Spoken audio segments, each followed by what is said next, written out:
El tema es que, ¿quién es Dios? Porque lo que estamos buscando, por ejemplo, la semana pasada hemos hablado de la Biblia. ¿Por qué? Porque todo lo que conocemos de Dios lo conocemos a través de la Biblia. Entonces, el primer paso es no tener dudas acerca de la Biblia. Entonces, cuando yo no tengo dudas acerca de la Biblia, puedo hablar con autoridad y con tranquilidad de todo lo que dice la Biblia. Entonces, la Biblia nos habla acerca de Dios.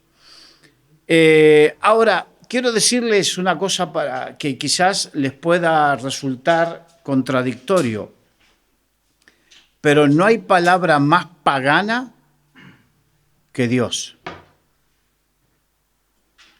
Porque la palabra Dios viene de Zeus, el dios pagano mitológico de Grecia, ¿no? Entonces de ahí se derivó Zeus, Deus, Dios. Entonces, yo sé que hay algunos de ustedes que dirán, ¿y ahora que se me cae? Bueno, vamos a estudiar para que no tengas ese problema y que se te caigan los argumentos. La palabra Dios terminó denominando al Creador. Es una palabra española que denomina al Creador, que viene del latín, Deus, que a su vez viene del griego, Zeus. Pero es una palabra que denomina al Creador. Ahora, en la Biblia, recordemos que la Biblia, en el Antiguo Testamento, la gran mayoría del Antiguo Testamento se escribió en hebreo antiguo. Entonces, cuando Dios se manifestó en el hebreo antiguo, Éxodo capítulo 3, versículos 14 y 15, cuando Moisés tuvo un encuentro con Dios, Moisés le preguntó quién era. Y dice Éxodo capítulo 3, versículos 14 y 15, dice, y respondió Dios a Moisés, yo soy el que soy. Y dijo, así dirás a los hijos de Israel, yo soy, me envió a vosotros. Entonces, ¿cómo se presentó el Señor a sí mismo? Como yo soy. Por eso Jesucristo, que es el Hijo de Dios, cuando vino aquí a la tierra decía, yo soy, se manifestaba que era de la naturaleza de Dios. Entonces, Dios dijo, yo soy el que soy. Ahora, recuerden esto de yo soy el que soy, porque tiene que ver con un aspecto importante que vamos a conocer de Dios más adelante. Ahora, hay algo que se llama, en hebreo, los judíos lo conocen como tetragramatón.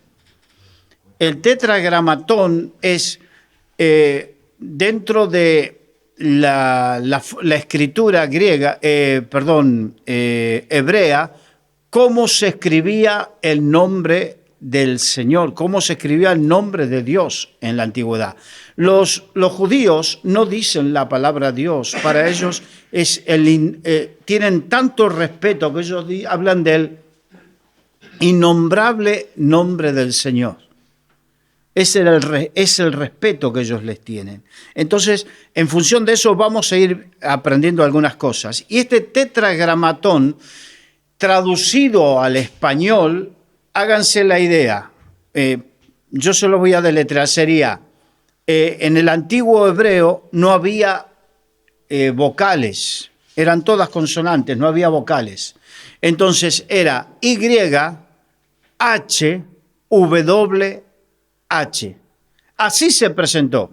De ahí se deriva, ustedes habrán escuchado dos nombres, Yahvé por un lado y Jehová por otro. En casi todas las Biblias que utilizan ustedes está el nombre Jehová. Yahvé es en hebreo, la traducción hebrea que hicieron de eso. Ustedes van a escuchar a Miguel que habla de Yahweh. ¿Por qué? Porque es la mejor no interpretación, sino la parte fonéticamente es como se pronuncia mejor, Yahweh. Ahora, en griego, nosotros venimos de una cultura griega, entonces el griego lo tradujo como Jehová. ¿Es mejor Yahvé? Sí, es más acercado, o Yahweh, es más cercano al original, a lo que se dice. Pero si dice Jehová, tampoco el Señor se va a ofender o dar por desentendido. Él sabe de qué nos estamos refiriendo. ¿Se entiende?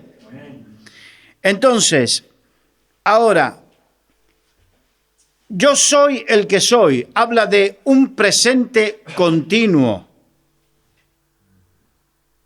El famoso, ¿quién creó a Dios? A Dios no lo creó nadie. Él existe desde la eternidad hacia atrás y existirá hasta la eternidad en el futuro. Claro, yo sé que nosotros estamos limitados a 3 dimensiones. Estamos limitados por nuestro cuerpo. Mientras estemos en este cuerpo, estamos limitados y nuestro conocimiento está limitado.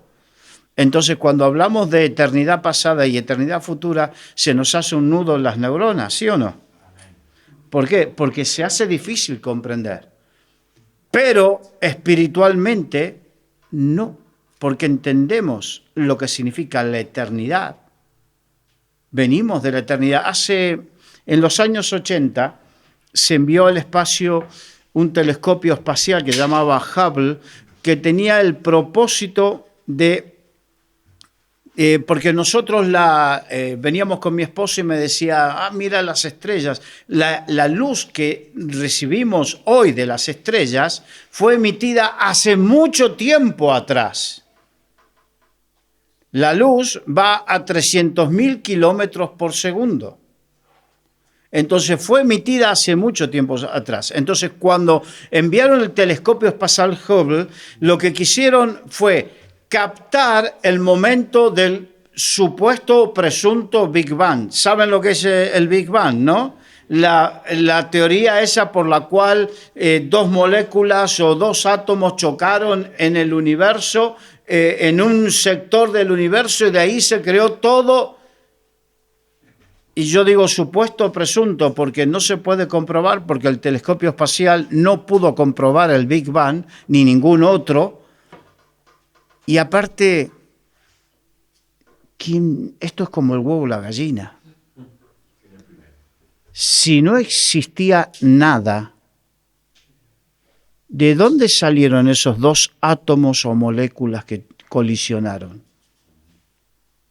Porque la nada absoluta es nada. No había ni una mota de polvo.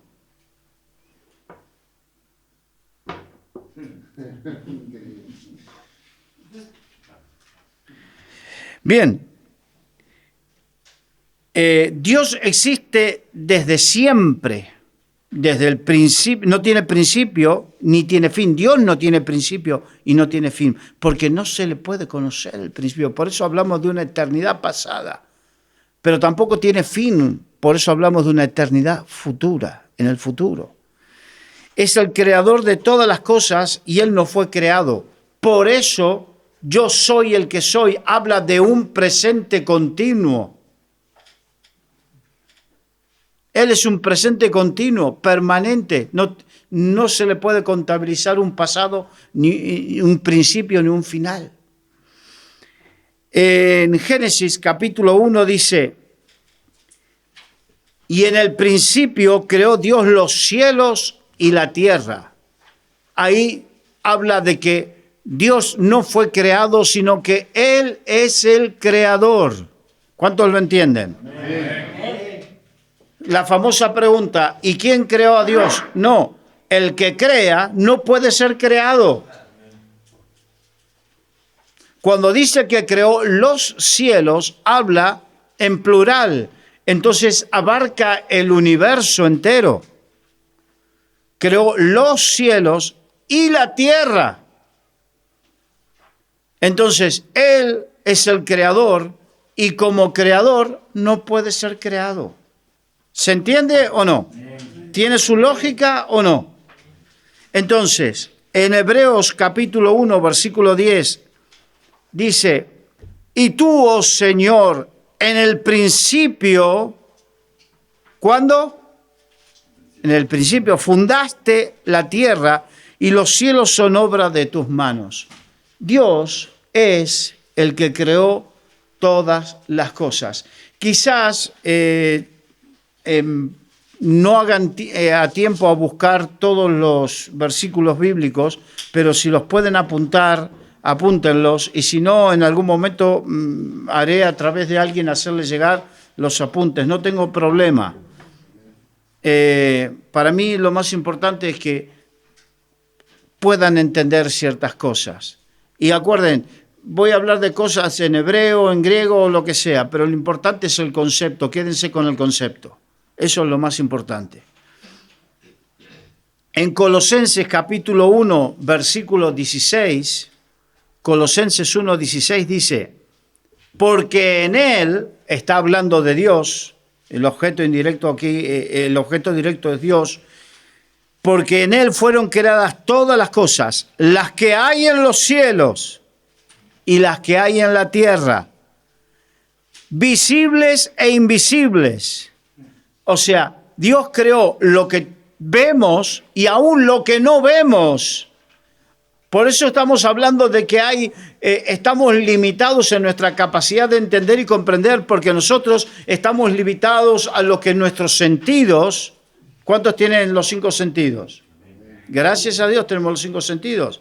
Pero todo lo que nuestros sentidos, cuando veamos acerca del hombre, vamos a ver que nosotros nos alimentamos, nuestra mente, nuestro ser se alimenta de los 5 sentidos. Toda la información que recibimos es a través de los ojos, del oído, del olfato, del gusto y del tacto. Toda la información que recibimos es a través de ahí. Pero estamos limitados porque aquí habla de cosas visibles. Y si no lo podemos ver,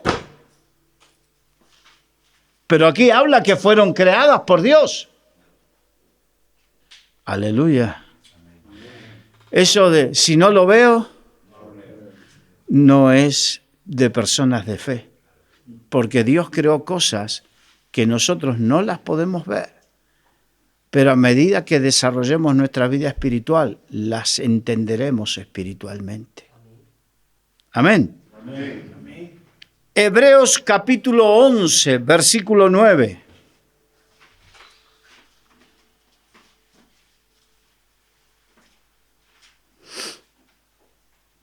En Hebreos dice, pero sin fe es imposible agradar a Dios, porque es necesario que el que se acerque a Dios crea que le hay y que es galardonador de los que le buscan. Hay algunos de ustedes que pueden pensar, como estábamos hablando recién, pero ¿cómo puedo creer en lo que no veo, en lo que no toco? A Tomás le pasó lo mismo. Tomás se le presentó Jesús y resucitado y lo estaba viendo y no creyó. Y dice, si no metiera el dedo en su costado y en sus agujeros, no creeré. Bueno, y tuvo hasta que no metió el dedo. Mira, la Biblia nos dice, el que no tiene fe no puede agradar a Dios. Y la fe no necesita ver ni tocar para creer. Entonces, yo sé que muchos de nosotros no nacimos con esa fe tan sencilla, pero la fe viene por el oír y el oír la palabra de Dios. Y a medida que vas oyendo la palabra de Dios, esa palabra te va a dar, porque no sé cuánto tiempo llevan en el Señor, pero seguramente que las primeras veces que te acercaste a un culto, quizás entraste para rehabilitarte de algo y te llevan a una iglesia y escuchas ciertas cosas y dices, esta gente, yo vine a rehabilitarme, pero hay algunos que necesitan más que yo. ¿Sí o no? Sí, claro. Pero sí que empezó a generar lo que escuchaste, empezó a generar dentro tuyo una serie de cuestionamientos que te llevan a pensar, ¿y si esta gente tiene razón? Porque Dios es, por medio de su palabra, es el que te pega ese calambrazo de fe en tu corazón. Por eso es importante la palabra. Por eso me tomé toda una clase en explicar la palabra y defender la palabra, porque cuando escuchas la palabra, fe se enciende en los corazones. Amén. Es importante. Y es importante que comiences a tomarte el tiempo a escudriñar la palabra. La Biblia dice escudriñar las Escrituras. Jesucristo dijo, porque os parece que en ella hallaréis la vida. Entonces, tómate un tiempo. No digo que te pongas a estudiar y que te hagas un teólogo. No, de la noche a la mañana no. Simplemente tómate unos minutos al día. 1, 2, 3 veces al día. En vez de perder tiempo, en vez de esas charlas que no edifican, te estudias la Biblia un poquito. Te hace bien. Amén. Te edifica, te da vida, te da gozo. Entonces, eso es lo necesario. Y les voy a dar un consejo. No se preocupen, porque yo hay algunos que los veo usar la Biblia y parece que necesitan un GPS, ¿no? ¿Quién puede decir que nació conociendo la Biblia? Nadie. Todos. Entonces, no te preocupes. Con paciencia, pero sí con empeño. Con paciencia, pero sí con empeño. Entonces, estúdiate de memoria los 5 primeros libros de la ubicación. Te hablo de la ubicación, ¿no? De manera que puedas llegar y conocer la Biblia de manera de... Como, no sé si alguno de ustedes hizo la mili. Tú hiciste la mili. ¿En cuánto tiempo tenías que desmontar y montar el rifle con los ojos cerrados? En 30 o 45 segundos, con los ojos cerrados, porque uno tiene que conocer su arma. Pero eso aquí en España, en todas partes del mundo, en 30 o 45 segundos o 1 minuto y medio según la complejidad del arma. Entonces, y eso no es que los vemos en las películas, eso es real. Pero para eso tuvieron que practicar. Y entonces nuestra vida depende de la palabra. Entonces tenemos que conocerla y poner empeño. Entonces, tómate el método que a mí me enseñaron en el año 1987 cuando entré en la iglesia. El método es, te estudias de memoria la ubicación de los 5 primeros libros del Antiguo Testamento y de los 5 primeros libros del Nuevo. Eso en una semana. A la semana siguiente, los otros 5. Y así sucesivamente. Entonces, con un poquito de empeño. ¿Con cuánto de empeño?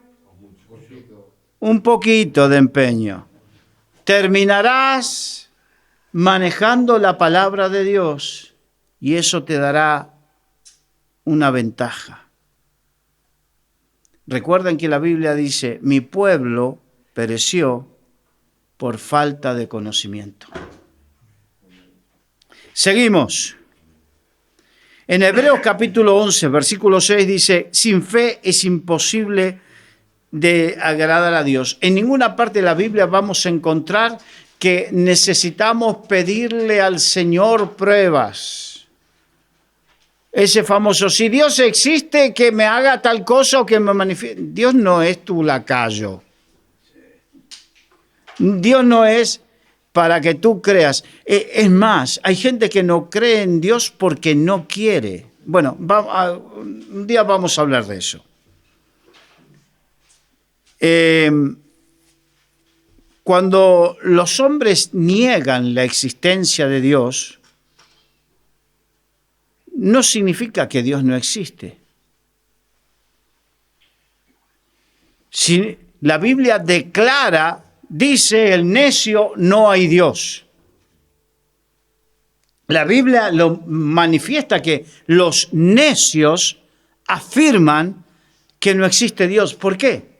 Mira, hace unos años, cuando fui por primera vez a Galicia, fui a Finisterre. Finisterre es la parte más occidental de la Europa continental. Y estuve ahí en el Cabo Finisterre mirando el océano Atlántico, la infinitud del océano Atlántico, y quedé sobrecogido de esa maravilla, y solamente me quedó que exaltar a Dios por su creación. Ahora la contaminación lumínica que hay no nos permite observar las estrellas en su plenitud, pero si te vas a la montaña o te vas al campo, pleno el campo, y ves la inmensidad, ¿qué dices? ¡Qué maravilla! ¿Cómo se creó solo todo, no? Imposible. Mira, a ver si te lo explico con una parábola moderna. ¿Hay algún cocinero aquí? Hay 3 cocineros. ¿Y ayudante? Bien. Imagínate, a ver, vamos a hablar de la comida típica más conocida de España y a nivel internacional. ¿Cuál es? La tortilla. La paella. Madre mía, españoles. Sí, no, la tortilla patata también, pero es verdad, pero la paella, ponle la paella, a ver si... Valencia. Bueno, pero se hizo ya, digamos, yo sé que, por ejemplo, para la gente del norte, la paella no es, sobre todo los vascos, la paella no es muy representativa. El marmitaco o una buena chistorra, bien. Pero independientemente de eso, vamos a la paella. Imagínate que según la teoría de la evolución, y digo teoría porque la teoría es una cuestión especulativa sin que se pueda ser demostrada, por eso sigue siendo teoría, no una realidad. Según la teoría de la evolución, todo fue producto de una evolución. Bueno, estamos hablando de la casualidad. Mira.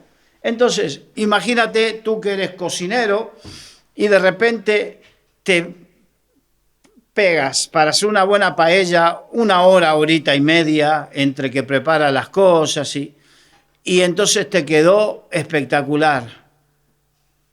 Y a la gente dice, seguramente aquí se encendió el fuego de casualidad y estaba la paella ahí arriba.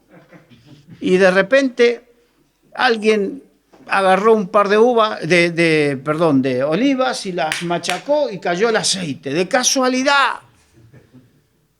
Y de repente pasó un pollo por ahí y dijo, se desvistió de sus plumas, se cortó un cachito y dijo, yo me meto aquí adentro. Y el conejo dijo, a mí no me dejen fuera. Yo también no me la pierdo. Y después sopló el viento y cayó el arroz. Y así quedó la paella. ¿Qué te parecería, cocinero, a ti? ¿Sería un insulto o no? Básicamente, de una manera muy básica, te quiero transmitir que es la misma necedad de creer en que la creación vino como producto de la casualidad.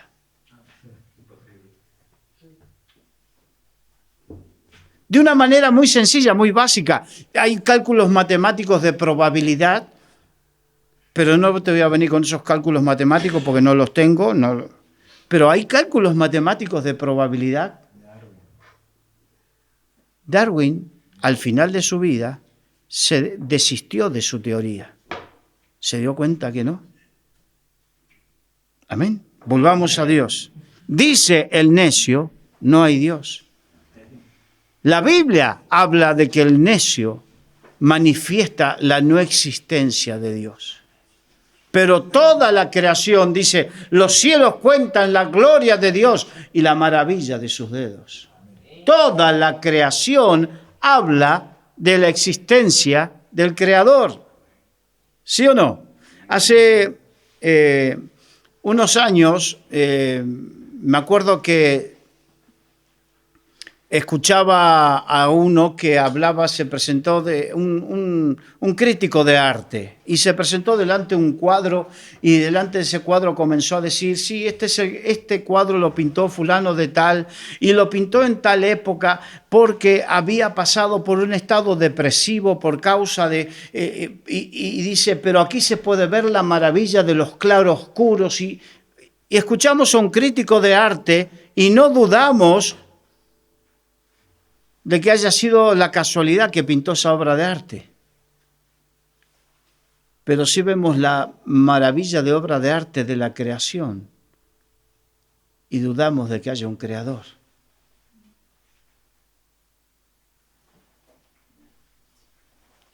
Dice el necio, ¿qué dice el necio? El que niega la existencia de Dios entra en un estado de necedad. Romanos capítulo 1, versículo 18 al 21. El libro de Romanos capítulo 1, versículo 18 al 21 dice, porque la ira de Dios se revela desde el cielo contra toda impiedad e injusticia de los hombres que detienen con injusticia la verdad. Presta atención aquí. Porque lo que de Dios se conoce, les es manifiesto. O sea, que conozcamos de Dios es porque hay cosas que manifiestan que Dios existe.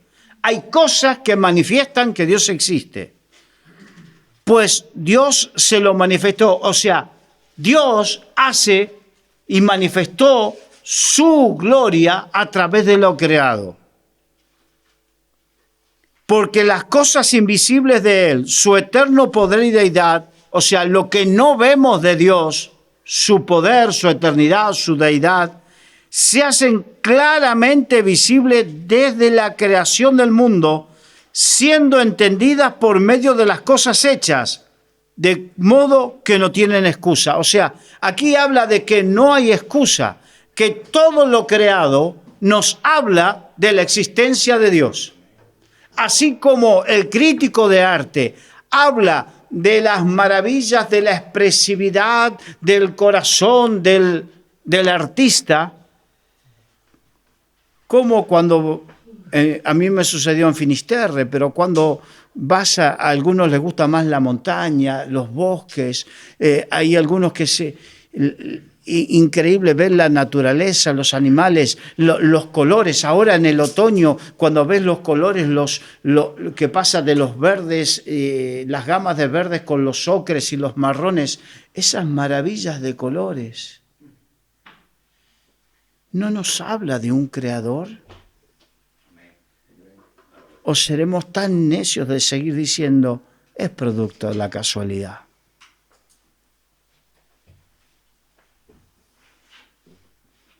No hay excusa. Todo lo creado nos habla del Creador.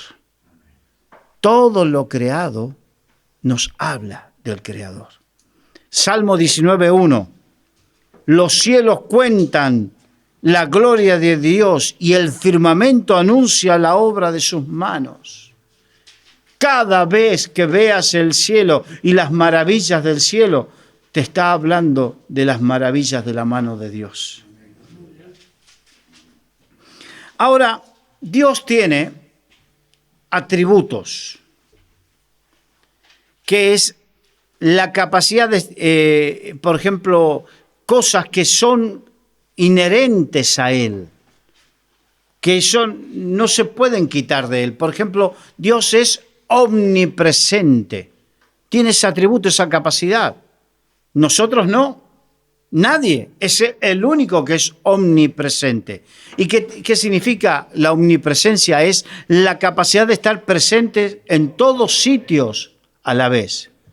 Por eso hay algunos que en nuestra mente finita, en nuestra poca capacidad de entendimiento decimos, pero claro, Dios a mí no me escucha porque somos tantos que están, capaz que está muy ocupado con otros y hasta que llegue a mí. Pero no es así. Dios tiene la omnipresencia y es la capacidad de estar en todos lados presentes a la vez y a su vez atendernos a todos. Por eso cada uno de nosotros puede y debería desarrollar una comunión personal con Dios. Porque Dios, a pesar de que es Dios de todos, también es Dios personal.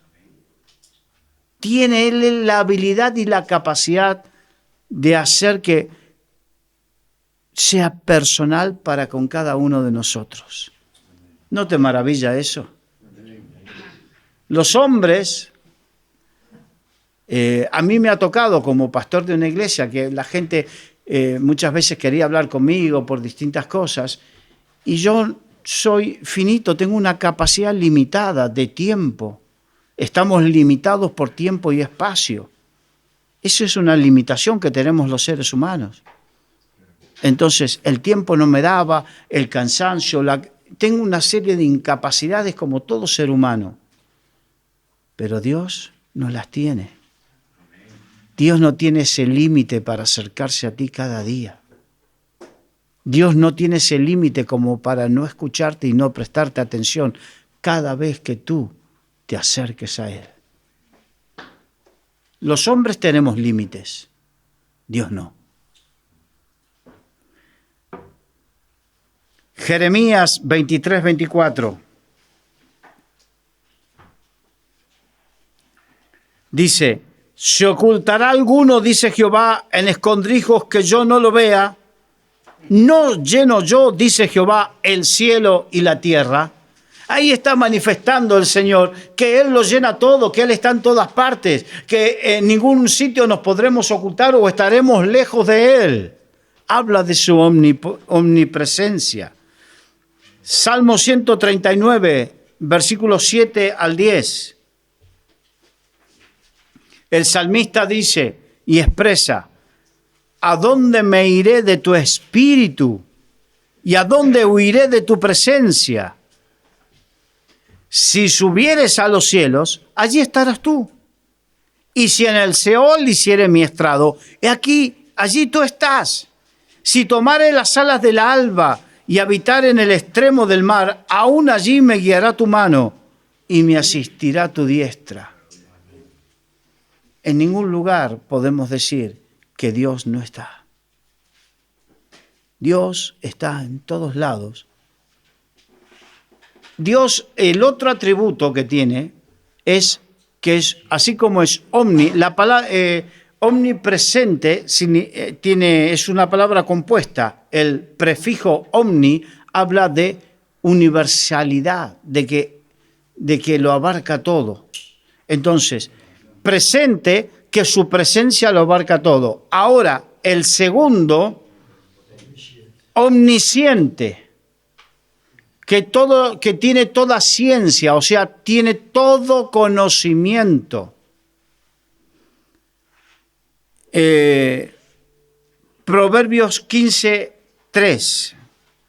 Esto significa que Dios todo lo sabe, básicamente.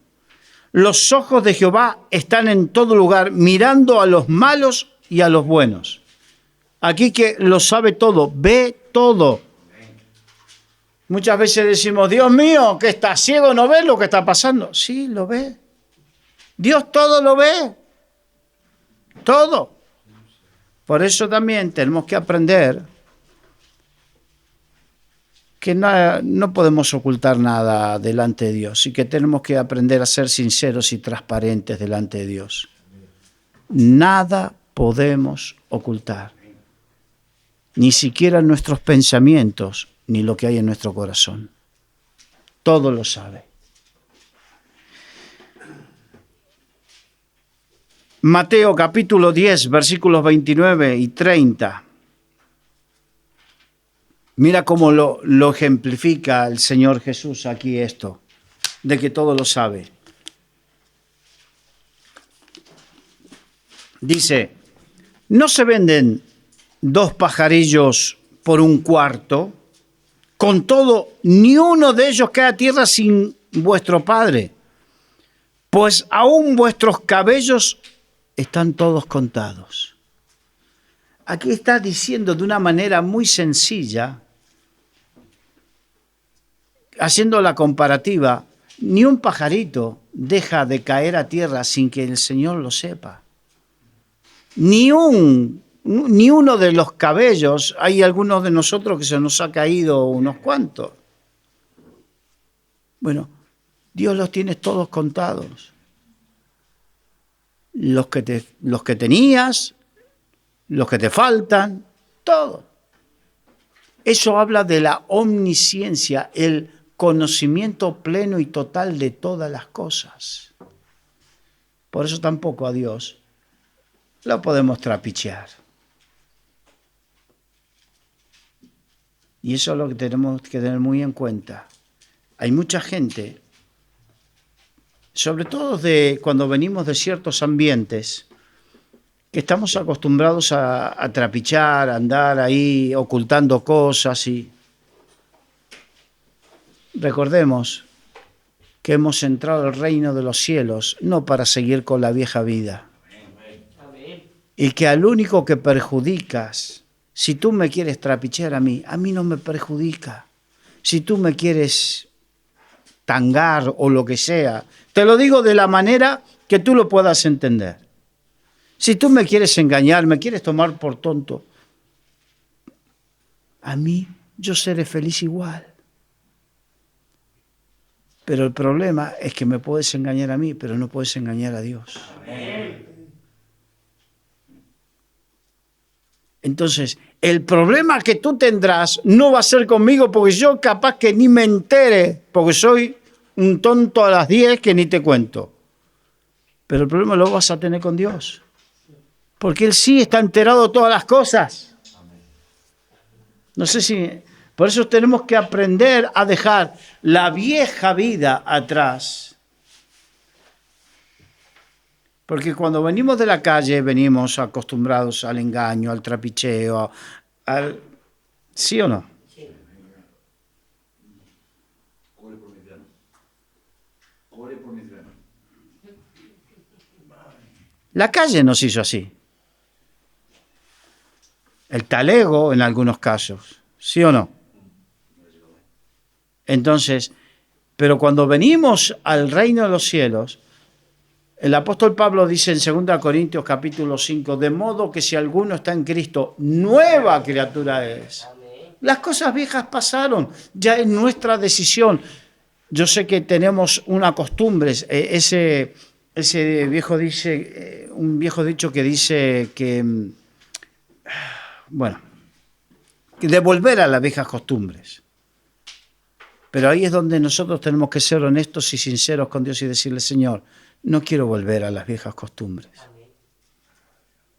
No quiero volver. Verdaderamente quiero ser nueva criatura. Y el Espíritu Santo está para ayudarnos en esas nuestras debilidades. Que con humildad le pidas y le clames a Dios. Y le digas, Señor, ayúdame. No quiero mentir, no quiero engañar, no quiero trapichear, quiero ser honesto, sincero, transparente. Y el Espíritu Santo está para ayudarnos en ese tipo de cosas. Amén.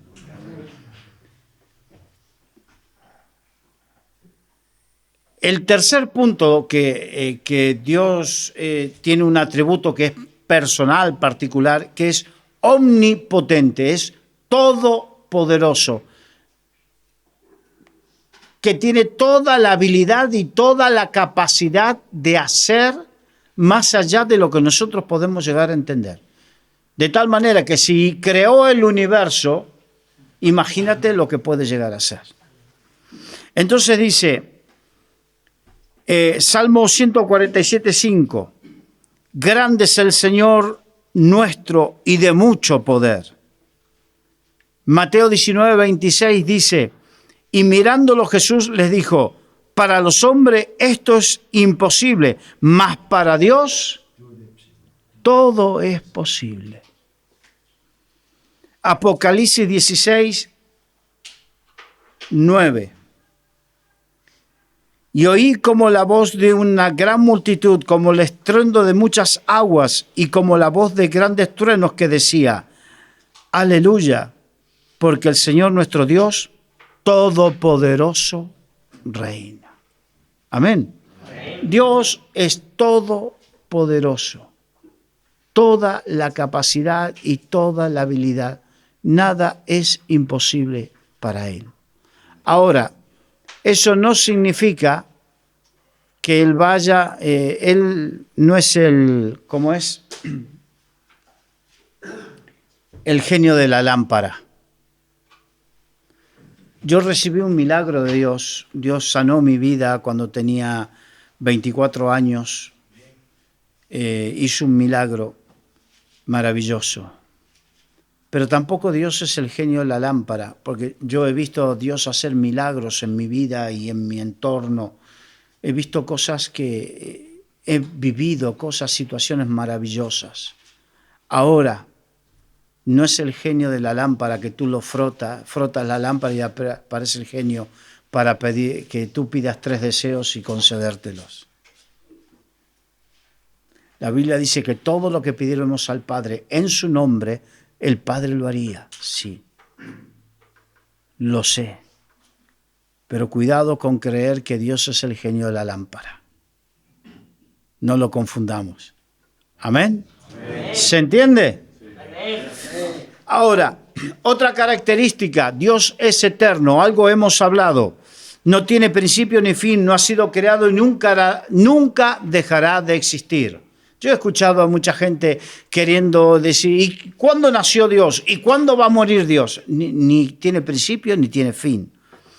Deuteronomio 32:40 dice, porque yo alzaré a los cielos mi mano y diré, vivo yo para siempre.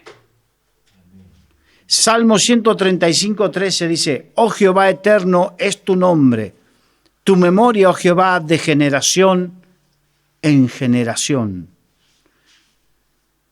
Dios es soberano, otro de los atributos, soberano. Según la Real Academia Española de la Lengua, la palabra soberano significa el que ejerce o posee la autoridad suprema e independiente. Autoridad suprema e independiente. Y hay que agregarle incontestable. La autoridad de Dios es incontestable, es indudable. Elevado, excelente y no superado. Otra de las características que dice la Real Academia Española explicando lo que significa la palabra soberano. Porque Dios es soberano y por ese motivo Él no está sujeto a nadie, no depende de nadie, ni es influido por nadie. No sé si ustedes me entienden. Ustedes habrán visto que hasta los emperadores, reyes más poderosos de la historia, siempre tuvieron gente de la cual dependieron para su consejo, dependieron para sus alianzas, dependieron para diferentes cosas o fueron influenciados para bien en algunos casos, para mal en muchísimos casos. Dios ni es influenciado ni para bien ni para mal porque nadie tiene un criterio superior a Él. Nadie tiene más sabiduría que Él. Nadie tiene más capacidad que Él. Nadie tiene más autoridad que Él. ¿Se entiende? Ahora, Isaías 46:9-10. Vamos a algunos ejemplos, cómo la Biblia nos habla de esto. Dice, mi consejo permanecerá y haré todo lo que quiera. Ahí está hablando en primera persona Dios a través del profeta Isaías.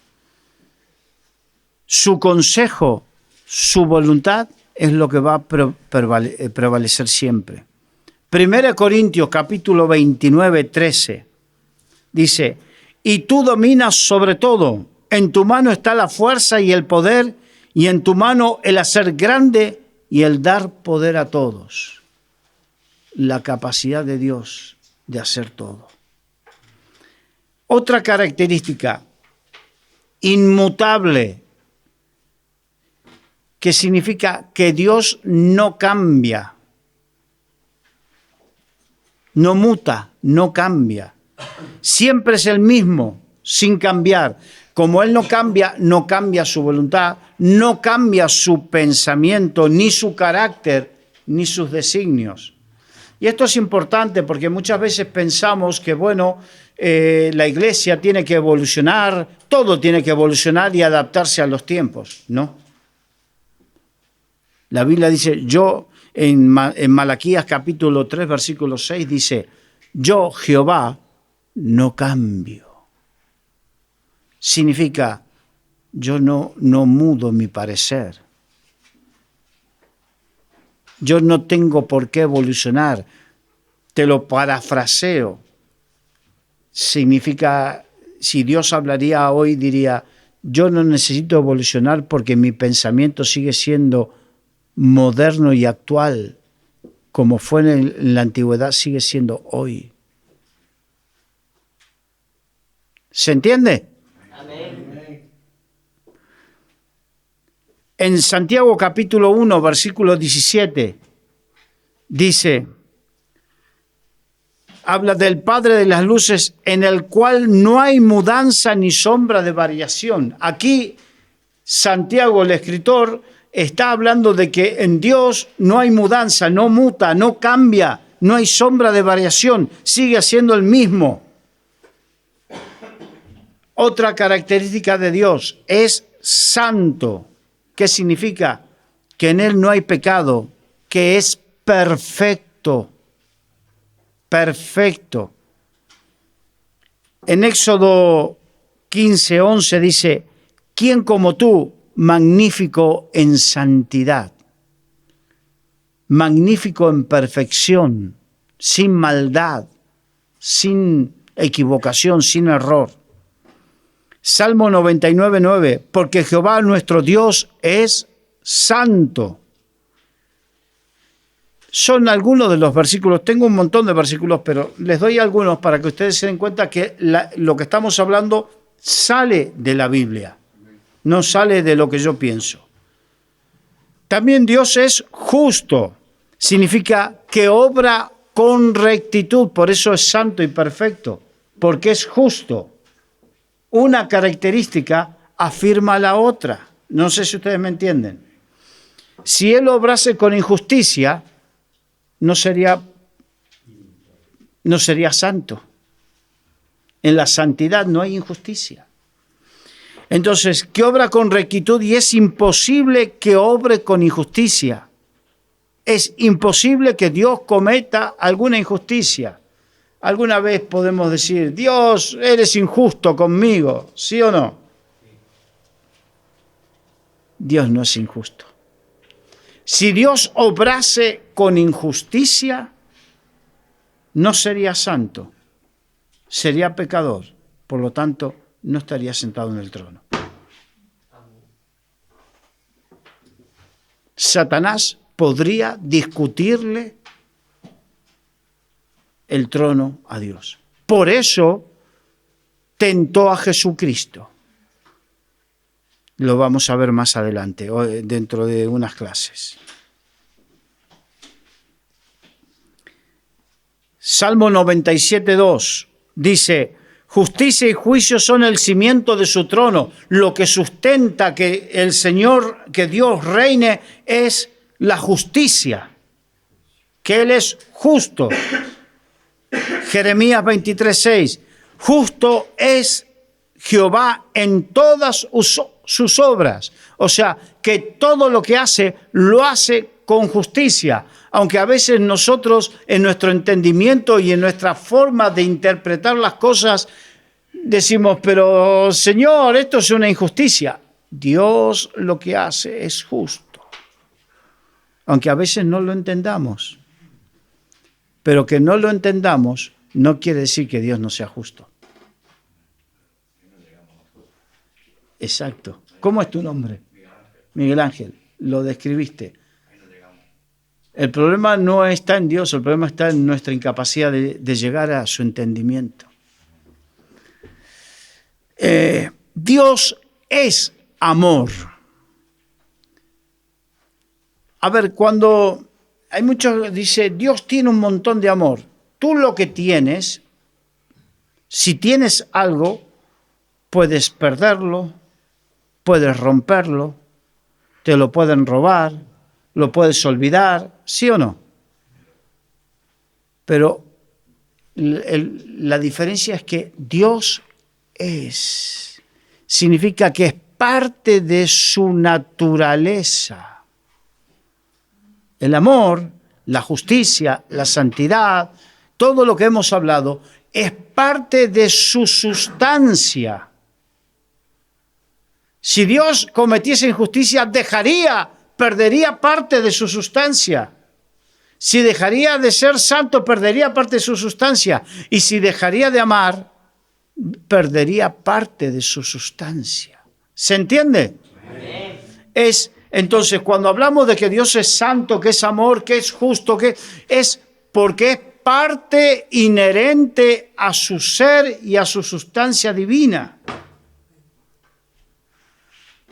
Jeremías 31:3 habla de con amor eterno te he amado. O sea que le habla a Jeremías y le dice con amor eterno te he amado. Y le dice con amor eterno, o sea, porque Dios es amor, desde el principio nos ama. Yo sé que esto dirá, pero del principio y yo, bueno, en el Salmo 139, no sé cuánto, dice, mis ojos vieron tu embrión. Sí. O sea, cuando nosotros éramos un embrión, allí ya Dios conocía nuestras vidas. Y tú que pensabas que eras un ignorado de la vida, vieron que cuando leemos la Biblia encontramos tesoros que nos hablan directamente a nuestro corazón. Primera Juan capítulo 4 versículo 8 dice, porque Dios es amor. El apóstol Juan lo dijo de una manera sin lugar a dudas, es amor. En Juan 3:16 dice, porque de tal manera amó Dios al mundo que envió a su Hijo Jesucristo para que todo aquel que en él crea no perezca, sino que tenga vida eterna. Es el versículo, digamos, uno de los versículos cruciales de la Biblia.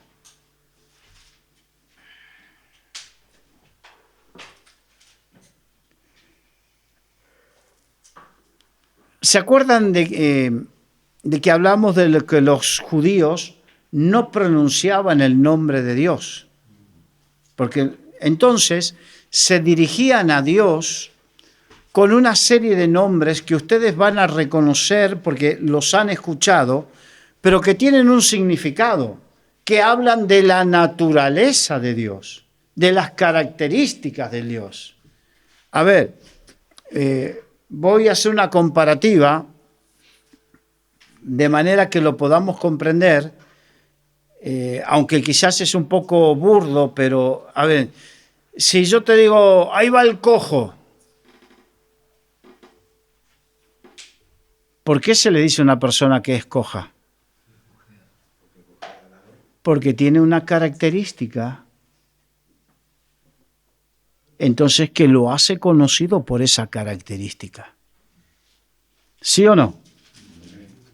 Entonces, Dios tiene en su personalidad una serie de características y los judíos, cuando se dirigían a Dios, se dirigían por esas características. Entonces, por ejemplo, hay uno que se llama Elohim o Elohim, que está en Génesis capítulo 1, versículo 26. Y dice, entonces dijo Dios, hagamos al hombre a nuestra imagen conforme a nuestra semejanza, y señoree en los peces del mar, en las aves de los cielos, en las bestias, en toda la tierra, y en todo animal que se arrastre sobre la tierra. En la creación, aquí parece que hay un diálogo en el cual se logra un consenso acerca de hacer la creación. ¿Sí o no? Entonces, porque dice hagamos, no dice haré o hago o estoy haciendo, no, hagamos, plural. En el original hebreo está la palabra Elohim, que el prefijo el habla de plural. La traducción sería algo así: los dioses o el dioses. No sé si me entienden. Porque más adelante vamos a hablar, ustedes escucharon hablar de la Trinidad. Dios Padre, Dios Hijo y Dios Espíritu Santo. Ahí estaban. Entonces sería el dioses el que estaba ahí hablando. Estaban en el consenso el Padre, el Hijo y el Espíritu Santo. Entonces Dios se revela a sí mismo como el Dios de pacto, que no se desentiende de su creación al ver sus necesidades. Hablamos de Elohim. Hemos hablado de Jehová o Yahvé. Ese yo soy el que soy proviene del verbo ser en hebreo y abarca los 3 tiempos gramaticales: pasado, presente y futuro. Esto significa algo así como el que fue, el que es y el que será. Aunque él después dice yo soy el que soy, un presente continuo.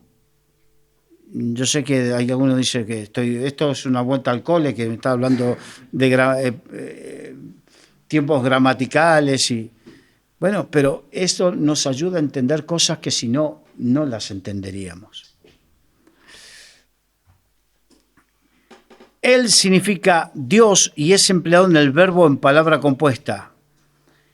Por ejemplo, el Elión es otro nombre que significa el Altísimo, que es exaltado sobre todo aquello que se denomina Dios o dioses.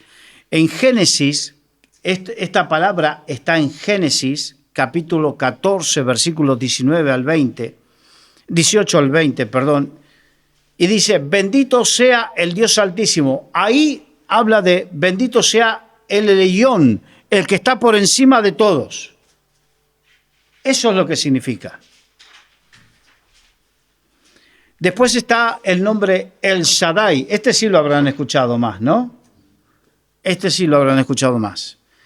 En Éxodo capítulo 6, versículo 3, es donde está esta palabra El Shaddai, el Dios suficiente para las necesidades de su pueblo. Eso es lo que significa. Esto nos habla, recordemos que todos estos nombres hablan de las características de Dios. Dios es el Dios suficiente para las necesidades, para proveer las necesidades de su pueblo. Cuando nosotros interiorizamos que esto, ya no vamos a tener miedo al futuro. Sabemos, Dios, lo que dice la Biblia, nuestro Dios pues suplirá todas nuestras necesidades conforme a sus riquezas en gloria en Cristo Jesús. Amén. Vamos entendiendo que esas promesas del Nuevo Testamento tienen que ver con las características de Dios, que es su esencia, proveer para las necesidades de su pueblo.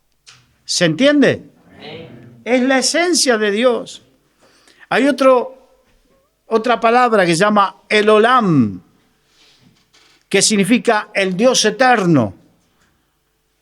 Muchas veces cuando tenían que dirigirse a Dios, se dirigían con algunos de estos nombres en función de aquello que querían hablar. El contexto marcaba qué tipo de expresión, qué características de Dios utilizaban. En Génesis 21:33 dice, el que está sobre todas las cosas eternas, el eterno, el Olam. La más usada, la más conocida de todas es Adonai. ¿La escucharon, no? Adonai. Esto se traduce como Señor y expresa la idea de gobierno, de dominio. tenemos que, bueno, más adelante vamos a ver que en el Nuevo Testamento, la expresión Señor era una expresión muy fuerte. Quizás ustedes se van a dar cuenta con lo que les voy a decir.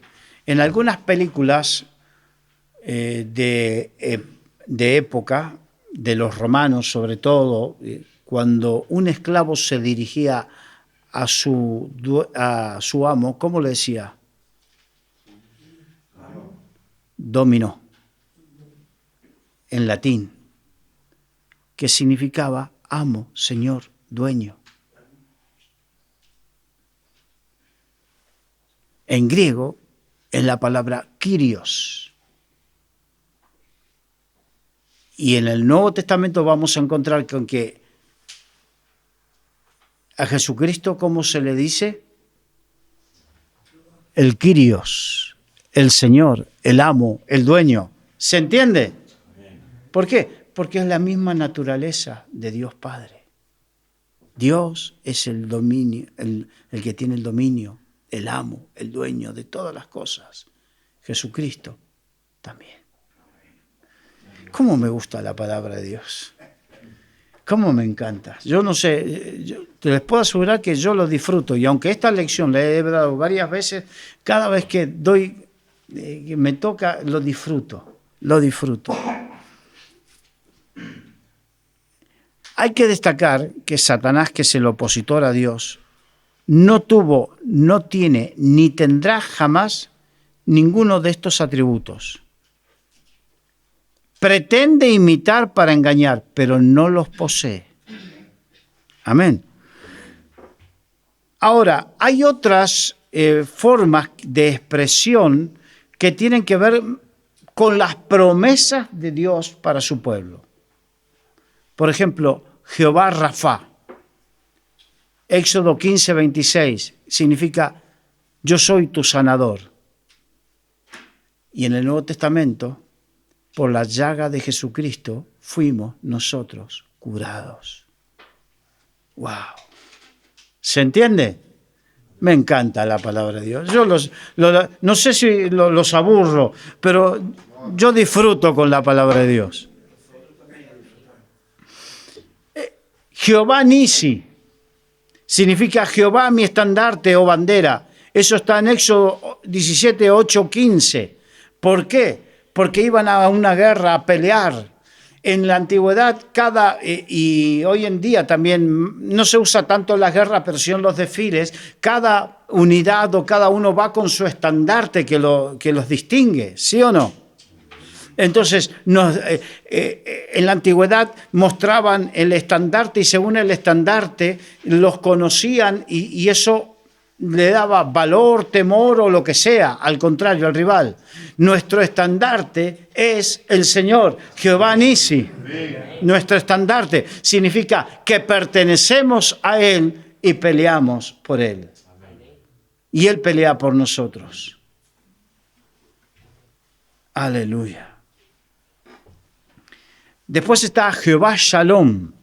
Conocemos todos la palabra Shalom, ¿no? Paz, el saludo que se dan los judíos. Jehová Shalom significa Jehová, Dios en mi paz. Eso está en Jueces capítulo 6, versículo 24. Y Jesucristo dijo, mi paz os dejo, mi paz os doy, no como este mundo la da. Y también Jesucristo era conocido como el príncipe de paz. Vieron que el Antiguo Testamento lo único que era que iba a anunciar lo que iba a significar el Nuevo Testamento. Otro día se los cuento. Yo lo estoy disfrutando, lo siento. Jehová es mi pastor, Salmo 23, 1. El Señor es mi pastor, nada me faltará, en lugares delicados pastos me pastoreará, junto a aguas de reposo, me hará descansar, me guiará por... Bueno, entonces, y en el Nuevo Testamento dice, cuando venga el príncipe de los pastores, hablando de Jesucristo. Amén. Después habla de Jehová Tsidkenu, Jehová justicia nuestra, Jeremías 23:6. Jehová Jireh, Jehová proveerá, Génesis 22:14. Estos son algunos, hay más, pero estos son los más conocidos, los más utilizados. Ahora quiero hablar acerca de la paternidad de Dios, porque hablábamos de que Dios Padre, Dios Hijo y Dios Espíritu Santo. En Deuteronomio 32:6 dice, ¿no es Él tu Padre que te creó? Dios es nuestro creador, pero a la vez es nuestro Padre. Dios es nuestro Padre. Por eso cuando le preguntaron a Jesús y le dijeron, Señor, enséñanos a orar. Y el Señor les dijo, oraréis así, Padre nuestro, o sea, dirigiéndonos al Padre. Él es nuestro Padre. Salmo 103:3. Como el Padre se compadece de sus hijos, se compadece Jehová de los que le temen. Así como un padre tiene compasión, ese mismo corazón de Padre tiene Dios para con cada uno de nosotros.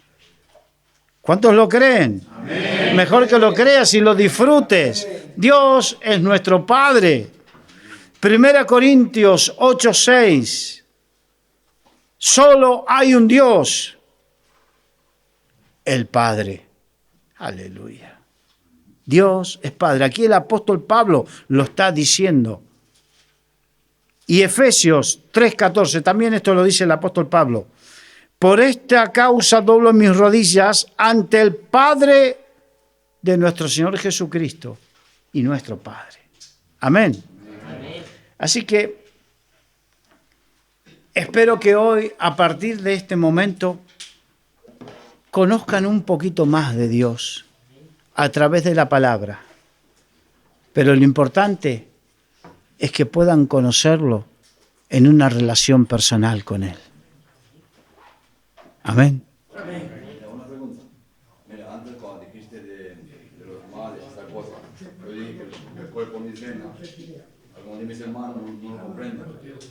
Pero lo que el cuerpo mis venas son mis dones. Cuando yo estoy con Satanás, hago lo malo, pero ahora los mismos dones por mis venas y hago lo bueno. Entendí que corre por las venas porque es la naturaleza caída. Sí, ahora. No te preocupes. ¿Cómo es tu nombre? Lorenzo. Antes cuando yo engañaba, ahora puedo evangelizar. Sí, no te preocupes que eso lo vamos a ver dentro de 3-4 semanas. Me cayó mal porque se empezó a reír y no lo comprende. No te preocupes, no te preocupes. Sí, cada uno de nosotros tiene una historia que contar. Antes cuando lo pagas, ahora das la mano para levantar. Claro. Padre, en el nombre de Jesús, quiero darte gracias, Señor, por cada uno de mis hermanos y de mis hermanas. Y Espíritu Santo, quiero pedirte que cada uno pueda tener una revelación de quién eres. De quién eres. De quién eres para cada uno de ellos. Que cada uno pueda conocerte como su Dios, pero también como su Padre. Señor, que disipes toda duda en la mente y en el corazón, porque solamente tú puedes disipar las dudas, Señor. Que haya hambre en cada uno por conocerte a ti, al Dios vivo, al Padre eterno. Gracias te doy, Señor, porque tú eres, Señor, el que te manifiestas con toda la integridad de tu personalidad, de tu sustancia sobre cada uno, sanando el cuerpo, el alma y el espíritu. Señor, llena a cada uno, Señor. Hay tantos recuerdos dañinos en la mente y en el corazón. Hay tantos recuerdos tristes que lastran la vida de muchos de los que están aquí. Señor, yo te pido que sanes esos recuerdos y que cada uno pueda acercarse a ti como lo que eres, el Padre amado. Sí, Señor, en tus manos los encomiendo, Padre, en el nombre de Jesús. Amén. Que nada te impida acercarte a Dios como tu Padre. Que el Señor les bendiga.